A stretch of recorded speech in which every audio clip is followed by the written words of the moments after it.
Jina ni Ongaga Dennis, Assistant County Commissioner wa Mlolongo. Kwa siku ya leo ni siku tungependa kusema ya kwanza kwamba tumechukua hatua ya kuja kupigana na pombe ya kienyeji ambayo ni pombe ya Chang'aa, Kangara pamoja na Busa. Ningependa kushukuru our chiefs and assistant chiefs wote wa hii eneo ya Mlolongo na officers wetu. Tumekuwa pamoja katika hii crackdown. Tungependa kusema kwamba katika hii crackdown ya leo tumeweza kupata pombe aina mbili. Pombe ya kwanza ni pombe aina ya Chang'aa. Chang'aa imepatikana 60 liters na wameweza kuapprehend one person ambaye ni seller. Ya pili tumeweza kupata pombe aina ya Busa. Busa imepatikana 600 liters ambayo umeona vile imedestroywa hapo na apparatus ambazo zimepatikana zimeweza kuchomwa. Tungependa kutuma hii report kwa wananchi. Mkiangalia hii ni eneo la kuishi na kuna shule hapa karibu.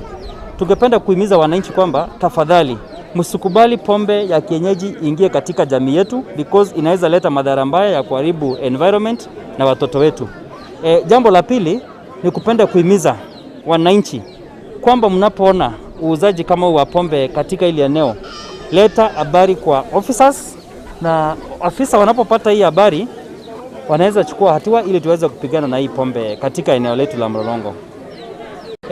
Kwa hakika tungependa kusema kwamba hii pombe iko katika Mlolongo Phase 3 ambapo tumekuja siku ya leo, na hii pombe bado inauzwa eneo la Sabaki, Kadhangaidha na maeneo mengine ndani ya Mlolongo. Lakini tungependa kusema kwamba hizi eneo zote za kuuza tunazijua na tumezimark na officers wetu hawatachoka kufanya crackdown.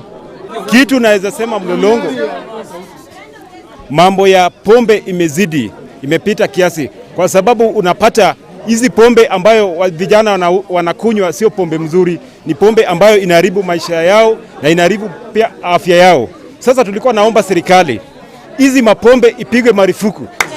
Na hizo mambo ya kuweka masuruari kwa mapombe pia ipigwe marufuku, kwa sababu pombe sio kitu ya kuweka masuruari. Kuna pombe inafaa watu wakunywe, lakini sasa sio hiyo pombe ambayo inawekwa masuruari. Ningependa kuchukua fursa hii kwa sababu ya kushukuru the government ya hapa hii area.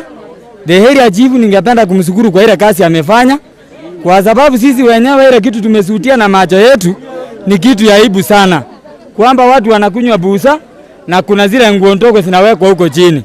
Namshukuru sana kwa ile kazi yake anaendelea na viongozi wao.